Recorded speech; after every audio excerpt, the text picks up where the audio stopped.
साथियों नमस्कार, मैं हूं हरेंद्र नेगी और आप देख रहे हैं गांव तक लाइव। साथियों, केदारनाथ विधानसभा में उपचुनाव हुआ स्वर्गीय शैला रानी रावत जाने के बाद, और कल 20 तारीख को मतदान हुआ और 23 तारीख को इसका रिजल्ट रहा। लेकिन सबसे बड़ी बात रही केदार घाटी में, कि जो केदार घाटी में एक मुद्दा बिल्कुल छाया रहा, वो छाया था बंदरों का आतंक। अब बंदरों का ऐसा आतंक कि गांव-गांव और जहाँ-जहाँ बाज़ार हैं, शहर हैं, छोटे-छोटे शहर हैं, बाज़ार हैं, ये गांव हैं, गली हैं, वहाँ बंदरों का मुद्दा बिल्कुल हावी रहा। इस चुनाव में लोगों का कहना था कि इस सरकार को हम बार-बार कह रहे हैं कि इन बंदरों पे अंकुश लगाया जाए, जिससे हम लोग पलायन ना कर सकें और हम लोग अपना रोजगार सकें। सरकार हमें राशन ना दे, लेकिन इन बंदरों को हटा दे, और बंदरों को हटाने के बाद हम अपनी खेती बाड़ी, जो लोग गांव में हैं उनका कहना था कि हम अपने खेती बाड़ी कर सकते हैं। और तो क्योंकि ये बंदर घर में रखा हुआ सामान है उसको भी उठा के लेके जा रहे हैं। खेतों की बात तो दूर रही, खेतों में तो कुछ होने ही नहीं दे रहे हैं। तो जो जंगली जानवरों का आतंक था, उसको लेकर ये चुनाव में मुद्दे काफ़ी हावी रहे। आपको बता दिक्कत है और बंदर हैं यहाँ जी। गाँव में। अच्छा, और मुद्दे भी हैं ऐसे? बस तो आपके राष्ट्रीय पार्टियों ने काम किया होगा? दिख तो नहीं रहा। अच्छा, दिख नहीं रहा है। यहाँ तो कुछ नहीं किया।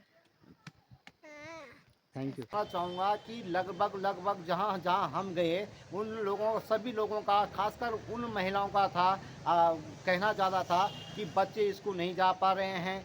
स्कूल जो खेती बाड़ी है उसको पूरा ये लोग बंदर कुछ काम नहीं करने दे रहे। जो अगर हम बीज बोते हैं तो उसको निकाल के खा लेते हैं। घर से सामान, न बच्चों को न घर से बाहर निकलने के लिए नहीं दे रहे हैं। तमाम तरह के बंदरों का इतना बड़ा आतंक हो गया पूरे उत्तराखंड में, जिससे लोग क्या कर रहे हैं कि खेती बाड़ी छोड़ रहे हैं, और खेती बाड़ी छोड़ने के कारण अपने आप पलायन कर दे रहे हैं। तो जी आप इतनी सुबह वोट डाल के आप कहाँ जा रहे हैं? घास के लिए। घास के लिए। जी तो वोट पहले डाला, और घास के लिए अब जा रहे हाँ, किन मुद्दों पे आपने वोट डाला है? हैं। अब क्या बताएं जो जीतेगी। ना ना, मुद्दा क्या था आपका? विकास का था, शिक्षा का था, स्वास्थ्य का था, क्या मुद्दा था? गोणी था, बांदर साहब कुछ भी था। अब गोणी बांध रू कोई कुछ करूँ छो नहीं छिने। हाँ। पई अंची की वोट देना हमारा अधिकार से क्या। हाँ, वो तो अधिकार है, हाँ। लेकिन अधिकार ये भी तो पर है कि हमारी मतलब ये है बोलने का कि ये बंदर बुंदर ले जाएं हमारे गांव से, हाँ, और हम जो भी है कि खेत में कुछ काम कर। हासिल कर सकते। निश्चित तौर पे बंदरों के कारण ही लोगों का कहना था कि ये पलायन ज़्यादा हुआ है, क्योंकि बंजर खेत पड़ गए हैं। वही खाना हम लोग बाज़ार में भी खाएंगे और वही हम लोग गांव में भी खाएंगे। जब पैसा ही देना है तो क्यों ना हम शहर में चले जाएंगे। बच्चों के लिए दिक्कत तो नहीं होगी, क्योंकि गांव में बंदरों का आतंक ज़्यादा है। बच्चे स्कूल नहीं जा पा रहे हैं, खेती बंजर पड़ी हुई है, घर से सामान उठा के ले जा रहे हैं। तो तमाम मुद्दे इस बार, जो खासकर जो मुद्दा रहा, बंदरों का आतंक सबसे ज़्यादा रहा। शुभ नाम क्या है? अनीता गोस्वामी। अनीता गोस्वामी। हाँ जी। कैसा माहौल है? किस मुद्दे पे आप वोट डालेंगे? मैं किसी पार्टी की बात नहीं कर रहा हूँ, किस मुद्दे पे वोट डालेंगे आप? हम जो जो हमारा मुद्दा सुनेगा वहाँ पे, जिन्होंने हमारा मुद्दा सुना होगा, हाँ, और हम हमारी बातों पे निर्भर होंगे, मतलब जिन्होंने हमें मुद्दा सुन के उन्हीं को हम वोट देंगे। नहीं तो मुद्दे क्या के हैं? हमारे तो मुद्दा सबसे पहले ये सर, हाँ, सबसे पहले हमारा गाँव की बात बोली मैं भी। जी, बंदर है, बंदरों ने कुछ नहीं रखा है हमारे खेतों में। जी, खेतों में क्या, घरों में क्या, कुछ है ही नहीं यहाँ पे। जी। और दूसरा मुद्दा है हमारा, हमारी सबसे पहले हमारा रोड सही नहीं है। अच्छा, सड़क जो थोड़ी सी सड़क है मांग। ये तो बिल्कुल कच्ची सड़क है। हाँ जी, पर वैसे हम लोगों की विनती है क्या, अच्छा, थोड़ी हमारी सड़क भी देखी जाए तो इसमें अच्छा तो रहेगा। यहाँ पे जो प्रतिनिधि आए होंगे उनसे बातें जी। हुई होगी आपकी? हाँ जी, हाँ जी, हुई तो थी। तो क्या बोला? हाँ ही कहा सबने सर। जी, अच्छा, जी, जी। मना तो कोई नहीं करता है सर। और फिर थोड़ा हमारा पुल का काम भी बंदी हो रखा। अच्छा, वो गन्नी गाँव उधर हाँ वाला? जी, हाँ जी, अच्छा। हाँ जी। फिलहाल तो सर कि इस चुनाव में, कि महिलाओं का कहना था कि सरकार को बार बार यही कहा जा रहा है कि इन बंदरों से मुक्ति दिला दी जाए, जिससे हम लोग अपने गांव में रह सकते हैं, अपने गांव की रक्षा कर सकते हैं और गांव का पलायन ना हो। लेकिन सरकार ने इस मुद्दे को नहीं लिया, और हम जो भी जनप्रतिनिधि आए हैं उनको हमने यही कहा है कि आप लोग ज़रूर ध्यान दें कि बंदरों के आतंक से, जंगली जानवरों के आतंक से मुक्ति मिले, क्योंकि अभी भी कुछ क्षेत्र ऐसे हैं जहाँ खेती बाड़ी होती है। केदार घाटी में कम पलायन की संभावना कम है, लेकिन बंदरों के आतंक से अब धीरे धीरे पलायन बढ़ता जा रहा है। इसलिए लोगों की मांग है कि अगर सरकार इस ओर ध्यान देती है तो निश्चित तौर पे खेती बाड़ी और उत्तराखंड की जो सिंचित भूमि है, असिंचित भूमि है, उसको बचाया जा सकता है और लोग पलायन से भी बच सकते हैं। लेकिन सरकार जो जिस प्रतिनिधि को हम चुन रहे हैं, उनके पास हमने ये मुद्दा रखा है, तो वो कितने मुद्दा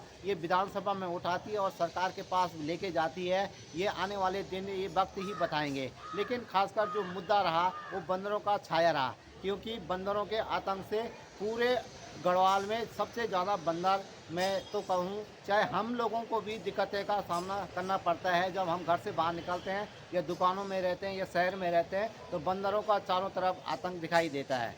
तो ये मुद्दा हावी रहा। इन मुद्दों के से भी देखना पड़ेगा कल के जो मतदान की गणना होती है उससे कितना प्रभावित होता है। तो ये बनिए रहे मेरे साथ, देखते रहे गाँव तक live.com और अपनी समीक्षा, अपना सुझाव हमें ज़रूर दें और लाइक सब्सक्राइब ज़रूर करें। शिवानी, शिवानी आप तो काम कर रहे हैं, आज क्या है, पर्व है? ना ना हैं? न्यार काटा था ना पूना मुझे। अच्छा, तब आज क्या है? आज वोट है। वोट है? इसको आपका वोट नहीं है? नहीं, मैं 17 साल की हूँ अभी। अच्छा, तो आपका आजकल काम धाम चल रहा है, हाँ, काम धाम तो चल- क्या क्या ला रहे हो आप? अभी तक यही है, हैं? तोर न्यार। तो चुनाव के लिए क्या कहेंगे, जो पर्व है, जो वोट डालने जा रहे हैं, क्या मैंने क्या क्या बोला? कहोगे? अधिक से अधिक संख्या में जाना चाहिए।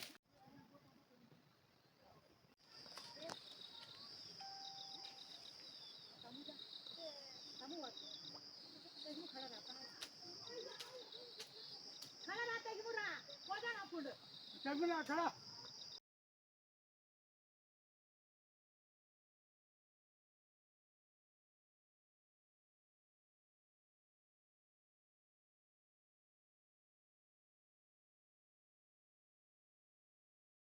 पलायन का भी है यहाँ हाँ। सबसे बड़ा मुद्दा। जी। ज़्यादा लोग यहाँ के पलायन, क्योंकि उनको जॉब नहीं मिल पा रही तो फिर बाहर पलायन कर रहे हैं। तो जो नेता हैं वो आपके रोजगार, आपका उनके मैनिफेस्टो में था ये चीज़?